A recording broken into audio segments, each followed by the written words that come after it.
Caros companheiros do Ideal Espírita, a nossa calorosa saudação a todos os aqui presentes na noite de hoje, em especial aos confrades e amigos internautas que acompanham conosco esse encontro. Todos sabemos que no Espiritismo não existe o sacerdócio. Cada um fala circunscrito aos seus valores e à sua visão de mundo, posto que a doutrina espírita é uma construção e não uma dádiva, que nos cabe buscar incessantemente. Essa casa me recebe e me acolheu desde os meus 18 anos de idade. Fazem 10 anos, portanto. Não sei do que estão rindo, é falta de caridade. Fazem 10 anos, portanto, que eu me apresento aqui e sou acolhido pelos companheiros com muita alegria. Na noite de hoje, 2 conceitos que se entrelaçam em profundidade: família e mediunidade. O termo, para ser fugindo do livresco, o termo família deriva da ordem latina famulus, que é uma referência a um escravo do lar, um escravo doméstico. O que a grosso modo equivaleria a dizer que quando eu reconheço alguém da minha família, eu reconheço uma relação que escraviza. Veja que coisa linda, que nos obriga mutuamente a um laço de escravidão. E o conceito civil propriamente dito decorre de Roma, com o poder pátrio de vida e de morte sobre os seus membros. Família era a instituição centrada do ponto de vista patriarcal. Antes mesmo da definição civil em Roma, e antes mesmo da necessidade da família para uma série de fenômenos do ponto de vista social, a questão já se colocava diante do fato de que nenhum de nós, seres humanos, poder sobreviver sozinhos. Nós temos, entre os mamíferos, a infância mais longa, cerca de 12 anos, e também somos os mais precários entre os mamíferos.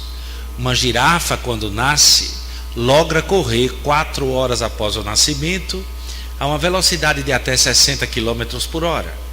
O mesmo se dá com os equinos. Um ser humano, quando nasce, não é capaz de sustentar o peso da sua própria cabeça até os primeiros 8 meses da sua existência. Nós somos profundamente e mutuamente interdependentes. E os processos evolutivos nos impuseram o convívio em um círculo fechado, ao qual chamamos de família. Será em Jesus que ganharemos uma nova dimensão sob esse conceito. A própria vida de Jesus testifica dificuldades de ordem familiar. O seu nascimento foi cercado de um fenômeno sociológico chamado fofoca, que existia ao tempo de Jesus, mas acabou, não existe mais. Hoje em dia ninguém faz fofoca, mas ao tempo de Jesus era muito comum, especialmente sendo Maria uma mulher muito mais nova que José, e tendo a circunstância do nascimento de Jesus serem absolutamente exóticas para o padrão da época, precisando do lastro moral dos seus primos, fugindo à fofoca, eles estabelecem um pequeno núcleo familiar que, de maneira conturbada, perseguida por um tirano, precisa se retirar para fugir à morte proclamada por Herodes o tetrarca. Depois, não temos notícia até os 12 anos de idade, quando Jesus se perde em meio à Páscoa e Maria, desesperada, procura por aquele quase homem que houvera se perdido. Então, no final da tarde, narra o evangelista Mateus que ela o encontra discutindo com os doutores da lei em pleno templo. o que era um fenômeno raro, admitir uma criança praticamente, entre as discussões dos doutores da lei. Ela, como mãe, se atira até a criança e o admoesta, o adverte.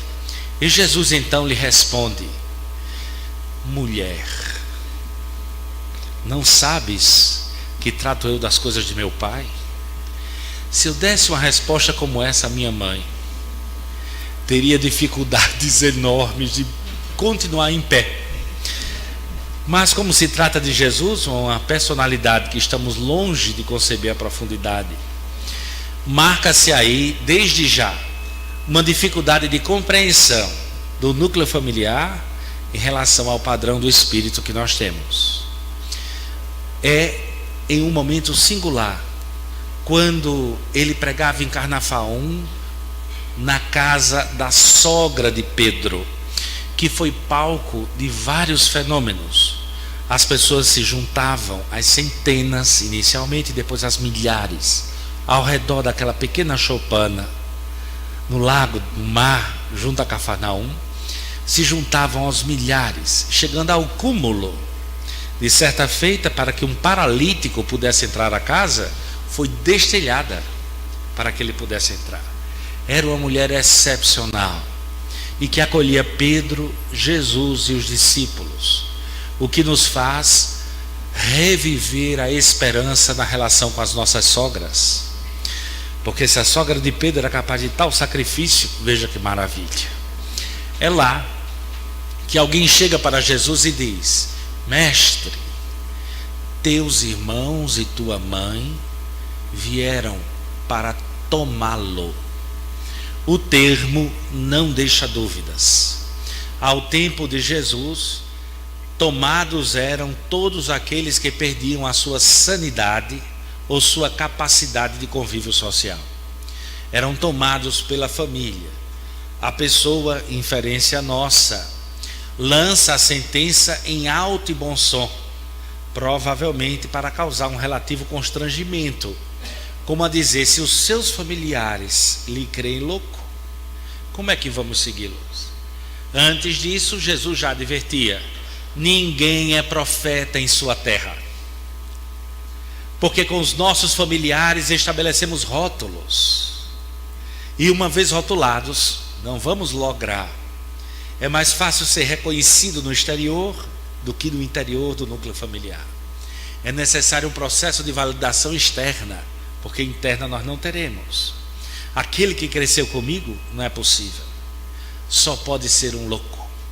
Então estavam junto a Jesus os irmãos e a mãe com sentimento protetivo, como os irmãos que imaginavam tratar-se de um caso de perda temporária da consciência, porque Jesus se dizia o Messias, o que era um completo absurdo. Então, diante do escândalo provocado pela pergunta, Jesus lança uma outra, que nos traz aqui a noite de hoje: quem são minha mãe e meus irmãos? A pergunta literal não faz o menor sentido e causou grande perturbação. Minha mãe só pode ser aquela cujo ventre eu vim, ou que me tem adotado desde a mais tenra infância. Meus irmãos são aqueles que compartilharam o ventre ou o lar. É impossível se fazer essa pergunta, não faz o menor sentido. E diante da perplexidade, Jesus lança a sentença: todo aquele que faz a vontade de meu Pai é meu irmão, é minha mãe.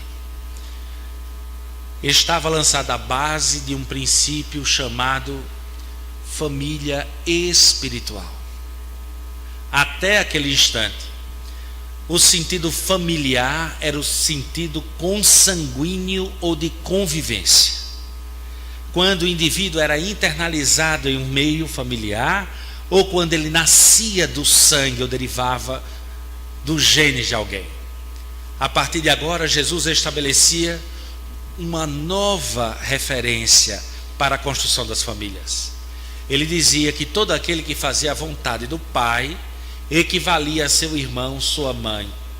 o que equivale a dizer que os laços de família são traçados não pelo sangue, mas pelo fenômeno da simpatia, pelo fenômeno da sintonia. Então, quando sintonizamos, estabelecemos relações que nos são familiares. E essas relações podem ou não se imprimir na carne. A simples existência desse desdobramento nos abre um campo de possibilidades gigantescas. Então, é perfeitamente possível que eu receba como filho aquele que outrora foi meu adversário, e que eu, como mãe, desenvolva sentimentos contraditórios, sentimentos mesmo paradoxais, porque eu posso ter uma depressão pós-parto, ou ter uma gravidez muito complicada, por receber no meu ventre, e quando eu aponto para a minha barriga é por razões pedagógicas e didáticas.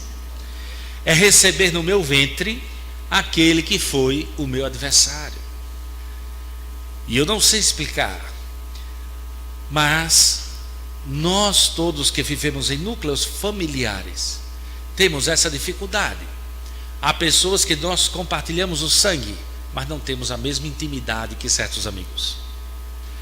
Há pessoas que nós compartilhamos a casa, mas não temos a mesma confiança que determinados colegas de trabalho.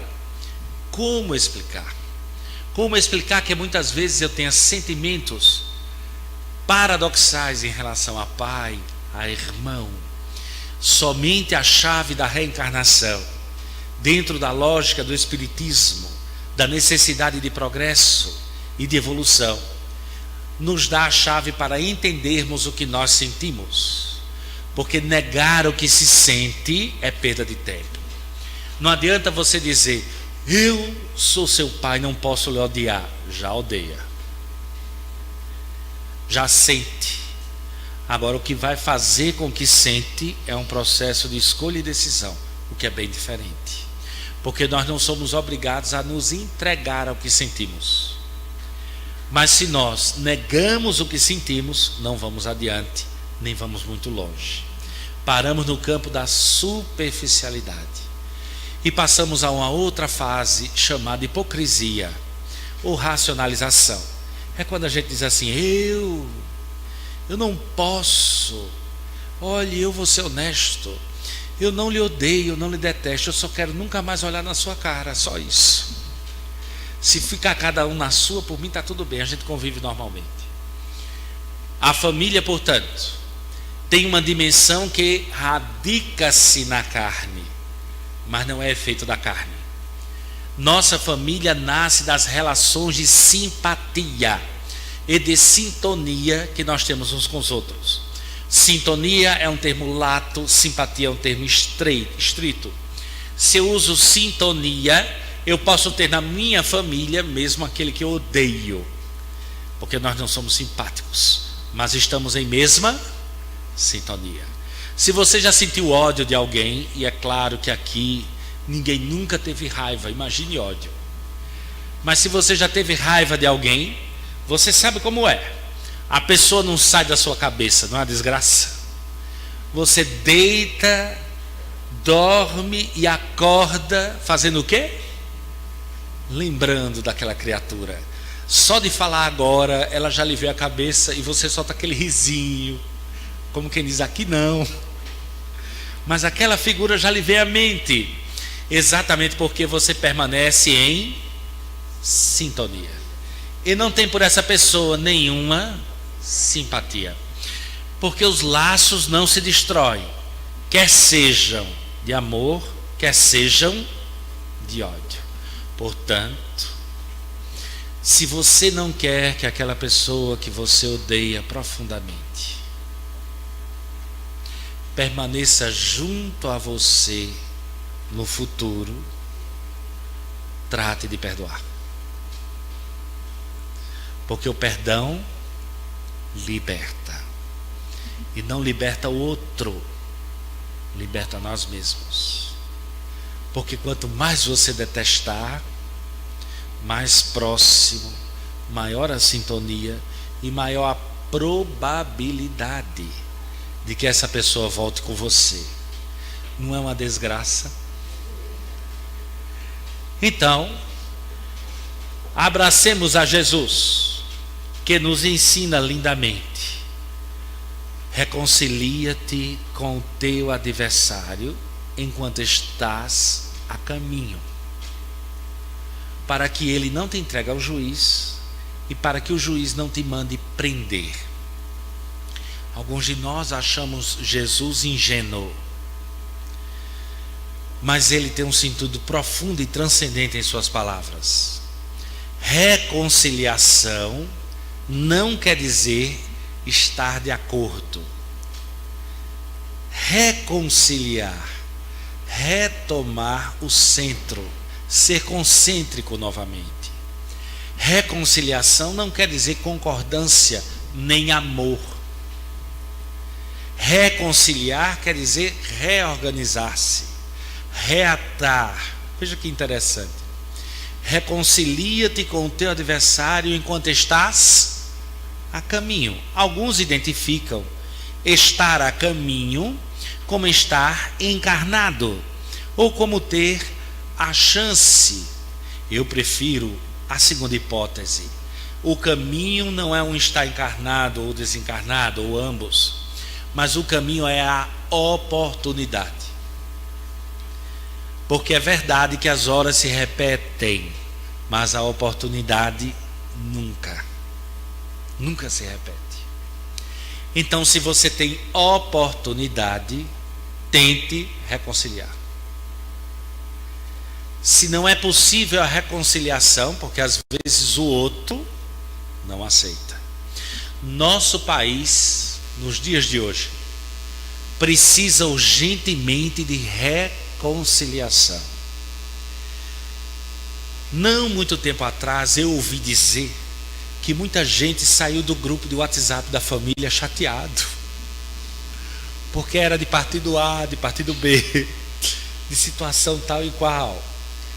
Mas é claro, isso é um fenômeno muito raro, mas aconteceu. E olhe que nós não entramos em guerra civil, como na África do Sul. Não tivemos as dificuldades de um desgaste maior, e precisamos cuidar para não ter. E veja como é difícil você se reconciliar, mesmo diante de um dano menor. Imagine, reconcilie-se com o seu adversário enquanto estás a caminho, enquanto você tem a oportunidade. E aí uma bênção para todos nós. Eu posso fazer a minha parte e tentar me reconciliar. Se o outro não aceita a reconciliação, o problema passa a ser de quem? A minha parte eu fiz. Porque a lógica é muito simples. Reconcilie-se com o seu adversário enquanto estamos a caminho, enquanto temos a oportunidade, para que ele não te entregue ao juiz. Quem é o juiz? A consciência. Porque Deus não julga ninguém. É a nossa consciência. Se alguém nasce conosco como adversário em nossa família, significa que nós temos não um castigo, mas um caminho, uma oportunidade. Estamos recebendo um caminho de reconciliação e uma oportunidade.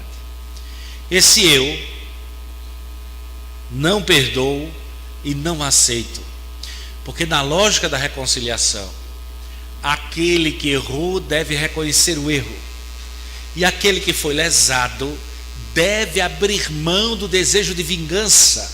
E isso é reconciliação. Se eu não desejo a vingança, já estou me reconciliando. Se o outro reconhece o erro, já está a caminho da reconciliação, para a pacificação da própria consciência. Porque se eu não fizer assim, vou ser preso pelo juiz. E vou estar no pior cativeiro que existe, porque vou estar sempre lembrando, tendo que lembrar ou conviver com aquela criatura. Nós recebemos, portanto, em nossas famílias, e nós mesmos somos testemunhos disso, cada um de nós nessa sala, criaturas que nos exigem tanto, Quando somos mães e pais, todos nós sabemos quantas vezes nós escutamos dos nossos pais: eu amo a meus filhos igualmente. Pode haver mentira maior do que essa? Isso não é só inverdade, isso é impossível. Porque amor não se quantifica, então não pode ser igual. Nós somos pessoas completamente diferentes uns dos outros. E nós temos, portanto, processos de predileção, que são absolutamente naturais e normais. E a pior parte é que não adianta negar. Quanto mais a gente nega, pior fica. Já repararam? É impossível negar. Na família, nós temos a oportunidade de reconciliação, a oportunidade de reencontro. A nossa querida irmã Alba de Souza nos traz uma fala impressionante de André Luiz no livro Os Missionários, quando o mentor espiritual faz uma referência ao reencarne de um casal de volta à Terra. Ele viria primeiro e ela em seguida, cerca de 2 anos, para reconstituírem uma família. E nesse processo, o mentor espiritual adverte: a maioria dos casais na Terra não é formado pelos laços de amor, mas por uma díade credor e devedor. E eu noto alguns casais nesse momento se cutucando mutuamente, já para saber quem deve o que a quem, porque há um automatismo. Nós somos assim, essa é a lógica. Nós agimos o tempo todo como se ele ou ela devesse. Como somos seres complexos, não sejamos ingênuos. Em alguns campos da vida somos credores, em outros devedores. E há uma dinâmica no processo em que nós nos completamos mutuamente. Recebemos então a bênção, graças a Deus, do esquecimento do passado. Mergulhamos na carne e ainda bem que a gente esquece, porque do jeito que nós somos, vamos confessar a verdade, é possível a gente esquecer completamente? Acho difícil. Quem aqui já caiu nessa frase? Eu até já me esqueci, mas naquele dia você fez assim, assim, assado. Ainda bem que eu não agi diferente, mas eu me lembro. Olha, eu não estou cobrando não, mas aconteceu. Porque perdão não é esquecimento. Porque se assim fosse, bastaria o Alzheimer para nos tornar anjos no perdão.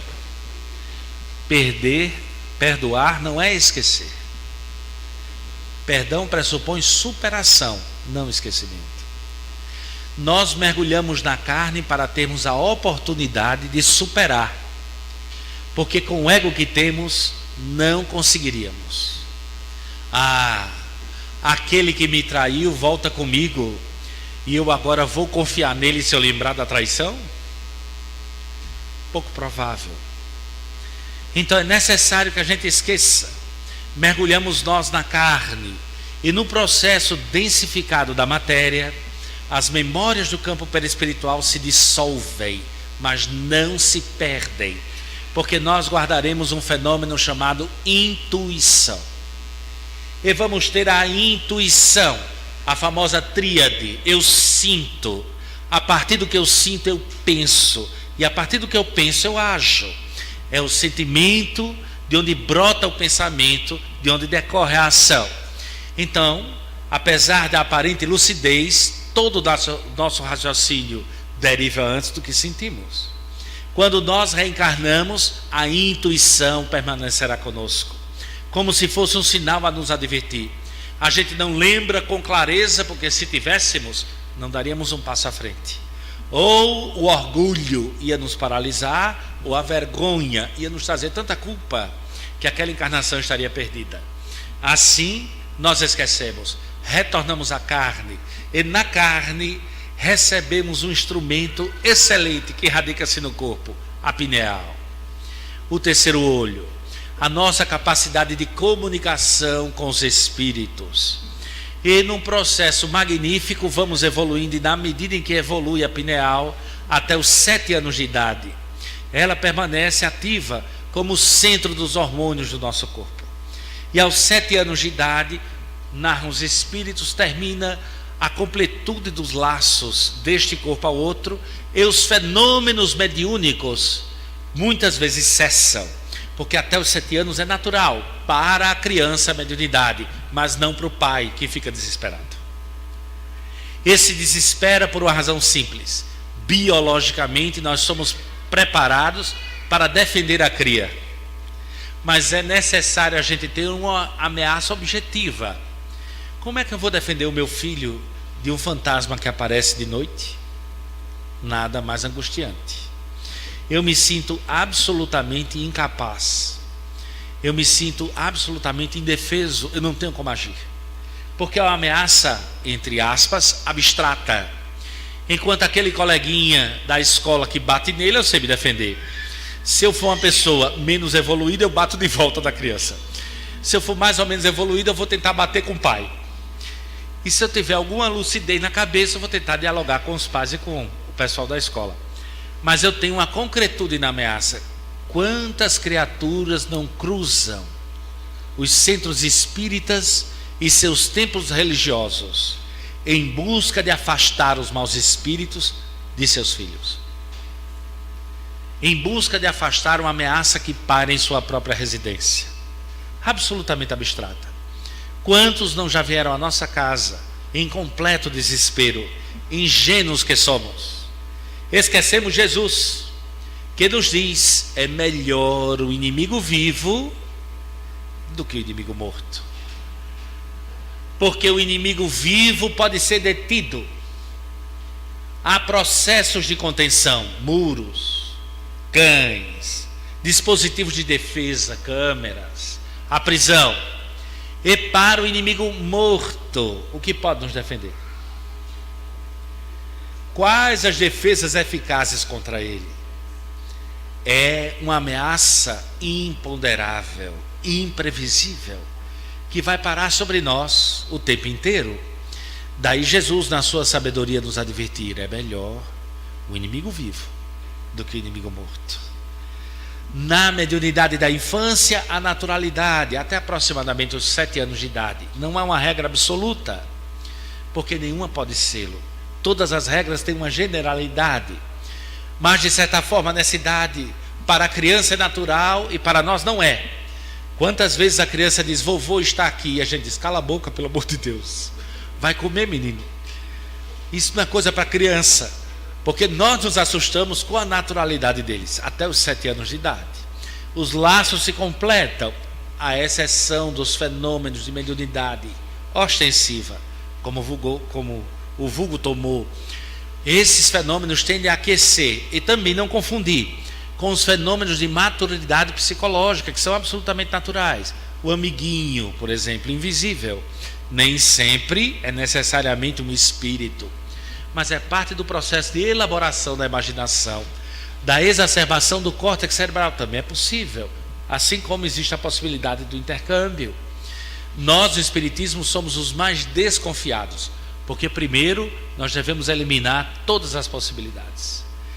Entre o indivíduo na puberdade, na pré-adolescência e na adolescência, a glândula pineal, como chave mestra dos hormônios, é responsável pela maturidade sexual do indivíduo e conjuntamente pelo desenvolvimento da mediunidade. Quis Deus que o poder criativo do ser humano estivesse condensado na mesma potência. O poder genésico é também a origem do poder mediúnico, ou da capacidade criativa que o poder mediúnico enseja. É natural, portanto, que problemas de mediunidade estejam associados a dificuldades de maturação sexual do indivíduo, e que distúrbios de ordem sexual muitas vezes tenham raízes no aspecto mediúnico. Não há nada de estranho na fenomenologia, uma vez que elas compartilham da mesma origem, da mesma radícula, que é a glândula pineal. Dessa maneira, Quando nós atingimos entre os 17 e 16 anos de idade, já podemos afirmar com segurança se o indivíduo é, como nos diz o senso comum, médium, porque Kardec desmistificou o processo. Médium somos todos nós. Não é frustrante? Para nós que temos uma visão mística da mediunidade, é muito frustrante. Médium somos todos nós, porque nós mitificamos o processo mediúnico, porque a mediunidade também tem uma relação muito forte com o poder, estrutura de poder.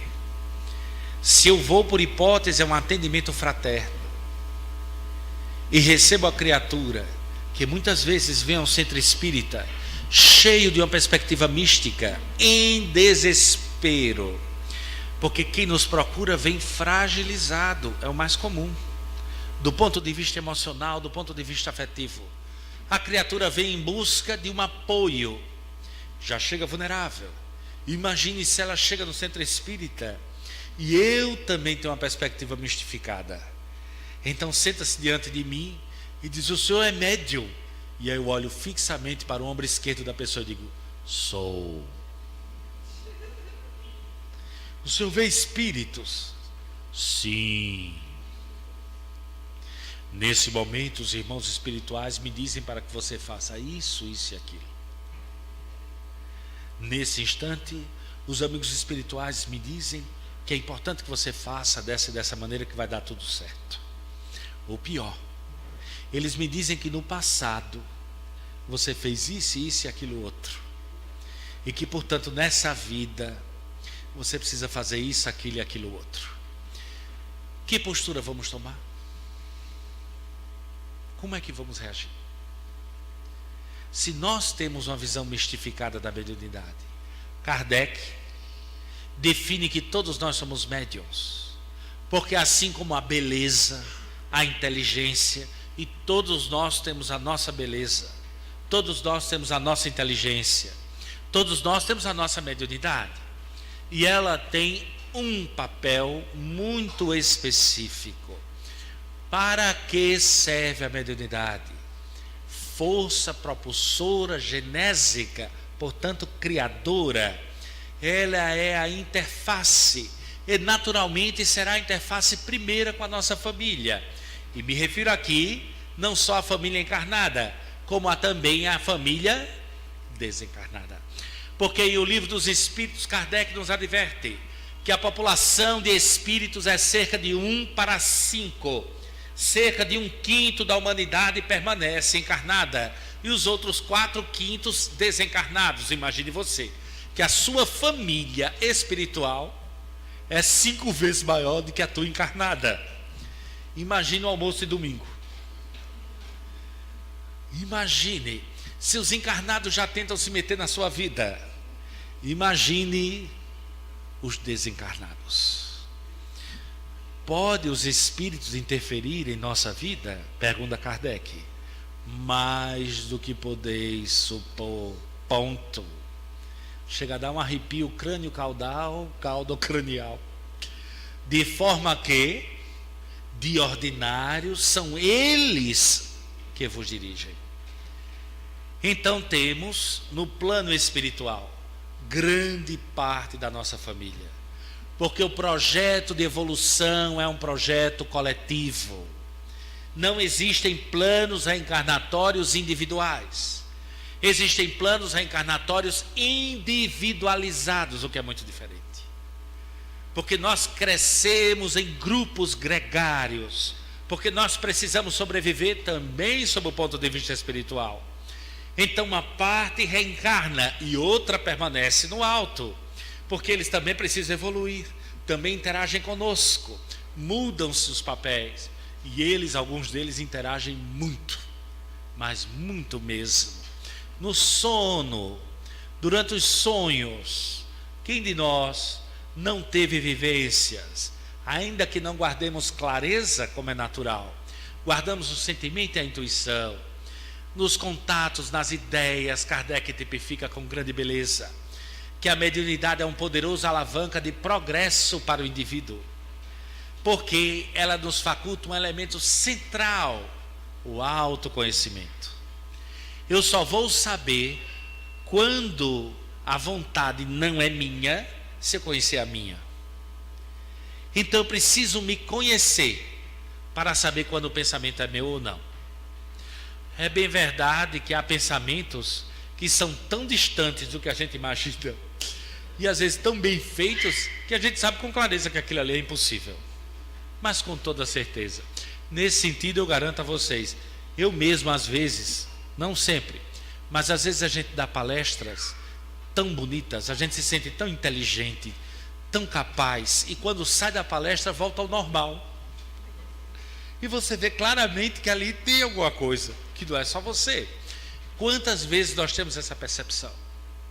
De que aquela ideia, de que aquele sentimento, de que aquela ação não é uma indução nossa, mas que forças poderosas atuam sempre de acordo com a minha vontade. Porque nós não somos marionetes. Os espíritos não comandam o meu pensamento, a não ser que o meu sentimento assim queira. Nos diz o médium Divaldo Pereira Franco: um passarinho pode pousar na minha cabeça, eu não tenho culpa. O passarinho veio e pousou, mas se ele fizer ninho, é porque eu quis. Ele não pode fazer ninho sem que eu queira. Então o que eu abrigo é uma decisão minha. O que eu penso, o que eu sinto, nem sempre. Eu posso ter propostas, agora o que eu escolho como proposta, aí é uma decisão minha. Eu tenho que assumir essa responsabilidade. No plano espiritual, a família espiritual interage poderosamente, porque os laços não se rompem. Nossos pais que se foram, nossos avós que não estão conosco, continuam zelando por nós, mas muitas vezes não com a forma que nós lembramos, porque eles continuam sendo criaturas vaidosas. Teve um grande amigo meu, certa feita me narrou que viu a avó na reunião mediúnica e só descobriu ela no fim. E aí ficou envergonhado porque não reconheceu a avó e foi falar com ela mentalmente, disse: é a senhora, avó? Sim, sou eu. Mas a senhora está tão diferente. E ela respondeu: não, filho, eu estou como sempre fui. Diferente eu era quando era velho, igual você se lembra. Mas aqui eu só me apresento daquela forma se eu quiser que você me reconheça. Nós estereotipamos os nossos mortos e impedimos a ação deles. Jesus trata da questão da relação familiar através da mediunidade também, em uma das passagens mais belas, quando ele diz: deixai aos mortos o trabalho de cuidar dos seus mortos. Observe que ele não faz referência a um cadáver. Não se diz: deixa o cadáver o cuidado com os outros cadáveres, mas deixa aos mortos o cuidado com seus mortos. Como a dizer, há uma família espiritual que nos acolhe num plano superior. E se eu cá insisto em guardar aquela imagem, às vezes à beira do leito, às vezes junto ao acidente, junto à tragédia, se eu faço questão de manter aquela imagem, eu me prejudico, e eu não permito ao outro que ele viva a sua nova existência tal qual ele é agora, porque já não é mais como era antigamente. A vida insiste, a morte nunca foi solução para a vida. Aqueles dentre nós que perdemos corações amigos, tenha certeza, hoje, se nós nos reencontrássemos com eles, teríamos um susto e grandes surpresas. Nada é como pensamos que seja. Hábitos mudam, circunstâncias mudam, e há uma forte dinâmica espiritual que faz com que eles, no plano espiritual, revejam posturas que tinham aqui e mudem fortemente. Literalmente, nós não os reconheceríamos muitas vezes mais, a não ser que eles assim desejassem. Não prenda o seu morto, porque ele está muito vivo, obrigado. E muitas vezes está com seus outros mortos que você ingenuamente já esqueceu. A grande parte da sua família permanece desencarnada. A parte encarnada é a menor das partes. A vida familiar lá burburinha. Imagine se a sua família encarnada é fofoqueira. Imagine como não deve ser a desencarnada. Se a sua família encarnada é intrusiva, adivinha? Adivinha como deve ser a desencarnada? Se você conhece alguém cabeça dura, encarnado, imagine desencarnado como deve ser. Então, Jesus nos coloca que é necessário deixar os mortos serem o que são. Não no sentido do abandono ou do esquecimento, mas de permitir que as pessoas vivam a sua nova vida, que possam fruir do convívio com seus amados, com seus irmãos, sem que nós sejamos as âncoras. Toda lágrima é bendita, e devemos chorar, porque a saudade, eu particularmente, se morrer e ninguém chorar, vai ser um desastre. Eu vou querer que as pessoas até chorem. Antigamente se pagava, havia umas carpideiras para valorizar o passe. Quanto mais choro, melhor. Nós sabemos que isso não adianta. Confúcio já advertia: quando tu nasces, todos riem e tu choras. Vivei de tal forma que quando tu morras, todos chorem e tu sorrias. Então nada de errado em chorar os nossos mortos, a não ser que as lágrimas sejam de revolta. São as únicas que os acorrentam. Mas chore por você, não por ele. Porque há pessoas que são tão egoístas que até na hora da morte, um amigo querido certa feita nos chamou para um sepultamento. Era uma jovem senhora de 102 anos, que estava partindo depois de um longo período no hospital. E naturalmente sentimento é sentimento, não nos cabe, é sentimento. Então eu fui, nem conhecia tão bem assim a família, conhecia mais a ele, a família é muito grande, então nós chegamos lá. E na hora do sepultamento, quando desce a sepultura o corpo, a filha mais nova, de 86 anos, parte em direção à cova e grita: mamãe, e agora o que vai ser de mim? Como é que vai ser a minha vida aos 86 anos? Até na hora da morte, eu não penso no outro, eu penso em quem? Como é que vai ser a minha vida sem você? Eu esqueço que o outro continua, que o outro existe, que ele vai continuar tendo preocupações, lutas, que vai precisar da minha ajuda. E eu fico aqui dizendo: que falta você me faz.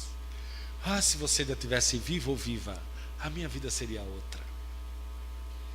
É necessário reconhecer que a mediunidade, em sua dimensão maior, não é mero instrumento de curiosidade, mera satisfação, mas é um elemento poderoso para que a gente crie, intervenha em nossa própria vida.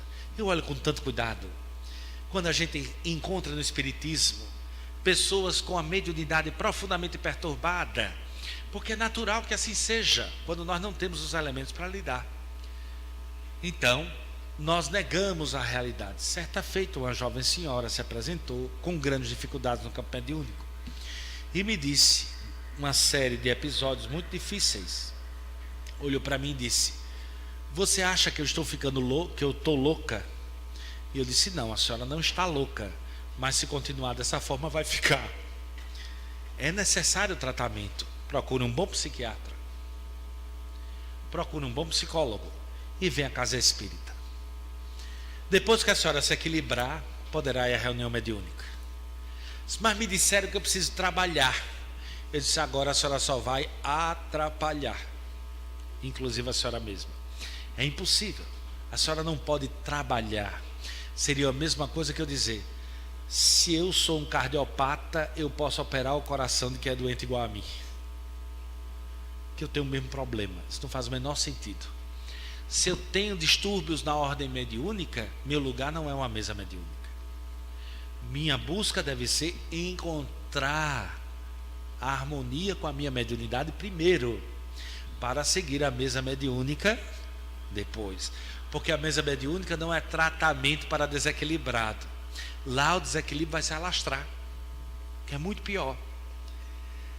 E eu me preocupo muito quando os companheiros dizem assim: fulano precisa trabalhar. Eu já fico todo arrepiado. Principalmente quando a gente reconhece que fulano vai dar trabalho. Ah, vai. Fulano precisa trabalhar. E eu sempre pergunto: mas por que você vai fazer numa reunião mediúnica? E a criatura diz assim: eu vou lá ajudar os meus irmãozinhos. Mas veja que coisa pretensiosa. Você vai ajudar. É uma falha grave, um item chamado humildade. Nós precisamos fazer uma coisa chamada nivelamento. Eu só posso ajudar na medida em que eu sou ajudado. Se eu vou para a caridade com arrogância, isso é terrível. Você quer ver uma coisa terrível? É quando a gente se acha no direito de dar conselho às pessoas. Às vezes a pessoa vem com muita dor, muita angústia, aí narra aquelas dificuldades, e a gente o que é que faz? Olha para a criatura e diz: mas você, uma moça tão bonita, me desculpe, Gilvana, não tem nada a ver com você, mas você, uma moça tão bonita, tão jovem, como é que pode estar desse jeito? Você não tem problema nenhum, você tem 2 braços, 2 pernas. O que é que eu estou dizendo a essa pessoa? Que você não tem nada. Se eu não tenho nada, o que é que eu tenho? Você finge, você mente, ou você não sabe o problema que você tem, porque problema mesmo tem fulano, ou pior, isso que você está passando não é nada, pior foi o que eu passei. O que eu passei foi muito pior. E aí vai para o conselho. Sabe como eu saí? Eu fiz assim, assim, assim, assado.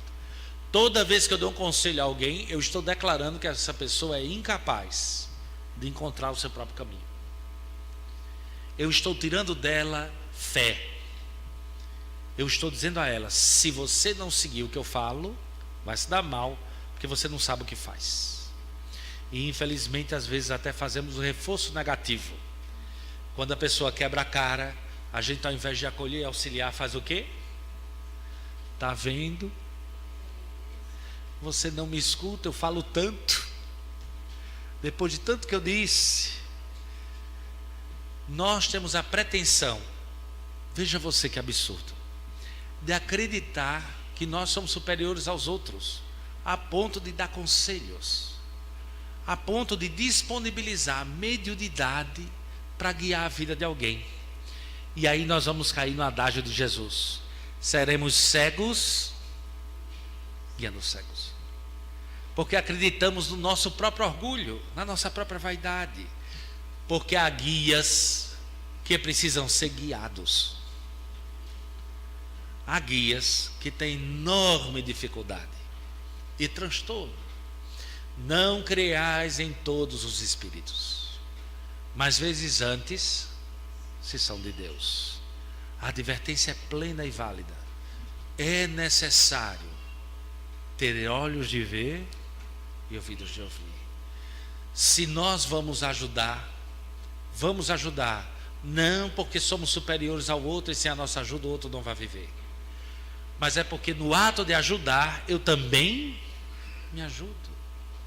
Se eu sou médium e no processo de mediunidade aparecem espíritos suicidas, e aí eu digo comigo mesmo: meu Deus, eu não sei porquê, toda vez que eu vou à reunião mediúnica só vem espírito suicida, não sei, é muito irmão sofredor. Veja que interessante. A gente nem pensa que a mediunidade é regra de quê? Sintonia. Por que eu estou sintonizando com espíritos que perderam a alegria de viver? Será que eu também não tenho essa dificuldade? Será que eu também não vivi essa dificuldade no passado? Por que eu estou tendo tanta reencarnação amargurada e cheia de rancor? Por que será que isso está acontecendo? Será que é porque meu coração também não está opresso? E aí, a cada comunicação, eu percebo que o papel importante não é só para o outro, mas também é primeiramente para mim, como recomenda Kardec. O primeiro objeto da mensagem mediúnica, adivinha quem é? O médium. Porque nós somos especialistas em deixar a lição para o outro. Os senhores imaginem que nesse momento, enquanto nós estamos conversando, é perfeitamente possível que alguém aqui esteja pensando o seguinte: meu Deus, fulano devia estar aqui hoje para ouvir isso, cicrano devia estar aqui para ouvir isso. Porque é sempre assim, nós pensamos na necessidade do outro e não na nossa. Nós desperdiçamos a mensagem aplicando a quem? Menos a nós mesmos. Que Deus continue na sua infinita misericórdia, provendo sistematicamente as oportunidades. Recentemente eu estive numa viagem em Foz do Iguaçu. Eu não sei se vocês já viram, já tiveram a oportunidade de ir ou já viram pela televisão. Nas cataratas tem muita água. Já perceberam isso? O bobo aqui descobriu isso lá. Quando eu cheguei perto, eu fiquei estático. Eu disse: meu Deus, é muita coisa. Como é que pode? Enquanto eu estava pensando nisso, um senhor se aproximou de mim, outro besta, porque eu olhei para a cara dele, estava pior do que a minha. Aí eu me senti à vontade e fiz o comentário assim: senhor, veja, como é que pode? De onde é que vem tudo isso? E ele fez uma reflexão que eu não esqueci nunca. Ele disse: meu filho, isso é Jesus. Isso é a abundância que ele prometeu na vida. E eu disse: mas como assim? Disse: veja, tem pessoas que trazem um copo, tem pessoas que trazem um balde, você pode trazer uma caixa d'água, você pode colocar um cano da largura que você quiser. Deus é abundante, conforme a promessa: vim para que tenham vida, e vos darei em abundância. Quem dá limite à bondade de Deus não é Deus. Quem dá limite à bondade de Deus somos nós. Nós somos o limitante do processo, porque às vezes diante da catarata chegamos com um copo ou com um canudo, lamentando a vida, lamentando a família que temos, a sorte dessa existência. E enquanto a água escorre, morremos de sede. Que Deus nos ajude. Muito obrigado, meus amigos. Agradecemos ao querido companheiro Gilvon pela mensagem que ele nos trouxe. E cada vez fica mais patente aquela recomendação do Espírito de verdade, quando ele nos diz: espíritas, amai-vos. Esse é o primeiro ensinamento. Instruí-vos. Esse o segundo. A doutrina espírita tem essa característica importantíssima de nos instigar à perquisição, ao estudo, à busca, ao entendimento da vida e de nós mesmos. Cada vez fica mais distante de nós a ignorância, a adivinhação, né? As suposições. E para isso a gente tem que buscar nas fontes a luz, o esclarecimento, a lucidez, para que sejamos nós mesmos a caminhar com os nossos próprios pés. Obrigado, Jesus, por tanta maravilha. Obrigado a Kardec, o nosso grande colaborador, que a Verinha faz tanta referência a isso, não é, Verinha? Que serve de base, como é que você diz, Verinha? Que Kardec que serve de base para a nossa orientação, a nossa lucidez e o nosso avançar em direção à luz. Nós teremos agora, dia 18 próximo, é o aniversário de lançamento do Livro dos Espíritos, que representa a obra basilar dessa doutrina maravilhosa. Então,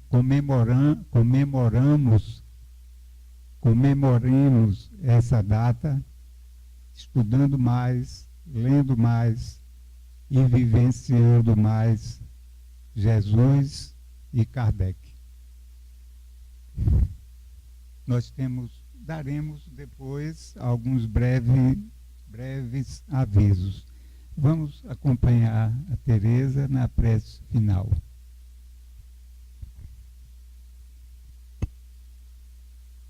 Meus irmãos, vamos continuar nos mantendo em sintonia com o alto, com a certeza de que Jesus está presente neste ambiente, nos assistindo, nos protegendo, cuidando de nós. E vamos então dizer-lhe: Jesus, nosso mestre e amigo, primeiramente queremos agradecer a Deus, nosso Pai, e a Ti, Jesus, nosso irmão maior, por tudo que temos recebido no decorrer de nossas vidas. Sabemos, Jesus, que somos ainda tão pequenos, ainda tão imperfeitos, mas uma coisa nos conforta, Jesus, é podermos reconhecer que já estamos tentando nos melhorar, que já sentimos brotar em nosso íntimo a necessidade de uma reforma íntima, o desejo de entender melhor o sentido da vida, com suas dificuldades, seus problemas, a vontade de ajudar um irmão necessitado, de trabalhar em benefício de terceiros, e a compreensão de que com o nosso esforço pessoal e através das reencarnações sucessivas, poderemos seguir adiante, crescendo, progredindo sempre, conforme a vontade de Deus, nosso Pai Criador. E por tudo isso, nós também te agradecemos, Jesus. Ser o nosso mestre, o nosso guia, ajuda-nos em nossa caminhada evolutiva, para que, inspirados em Ti, possamos desempenhar a cada dia melhor as tarefas que nos forem confiadas. Abençoa, Jesus, esta casa, seus mentores espirituais, seus trabalhadores e demais frequentadores, encarnados e desencarnados. Derrama, Jesus, o teu olhar magnânimo por toda esta humanidade, ainda tão imperfeita e, portanto, ainda tão sofredora. Mas, em especial, Jesus, queremos te rogar que, juntamente com Deus, nosso Pai de amor e de misericórdia, olhe por nossos irmãos moradores do Pinheiro, Mutange, Bebedouro, que estão passando por dias tão difíceis, cheios de incertezas, de apreensões, que eles possam se sentir amparados e assistidos por Ti e por Deus, nosso Pai, que possam sentir dentro de si o conforto da Tua presença amiga, amparando-os, envolvendo-os em emanações de paz e de amor. Muito obrigada mais uma vez, Jesus. Que Deus, nosso Pai, nos abençoe, que a Tua luz nos ilumine e que Nossa Senhora continue velando por nós. Que assim seja.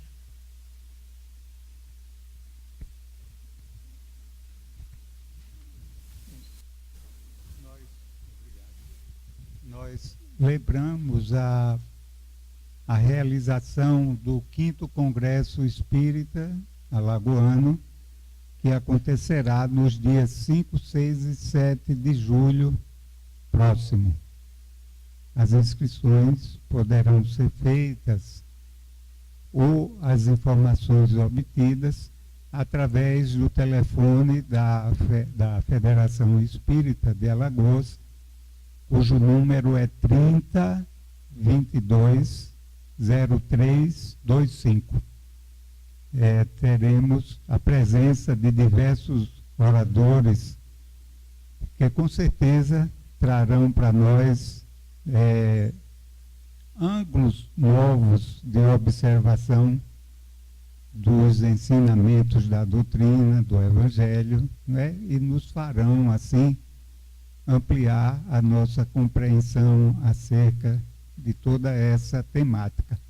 Por falar nisso, o tema central é o Sermão do Monte. Isso sem contar com o ambiente, não é? Que sempre esses congressos nos proporcionam de alegria, de rever todos os companheiros e de renovar as nossas energias. Também aqui nós teremos o DEP, Doutrina Espírita para Principiantes. É um curso de breve duração que terá início agora numa nova data, dia 2 de maio próximo. Ele acontecerá à noite, às quintas-feiras, e com certeza, para quem não conhece a doutrina, é uma excelente forma de ter uma noção assim geral, não é? E se motivar para conhecê-la.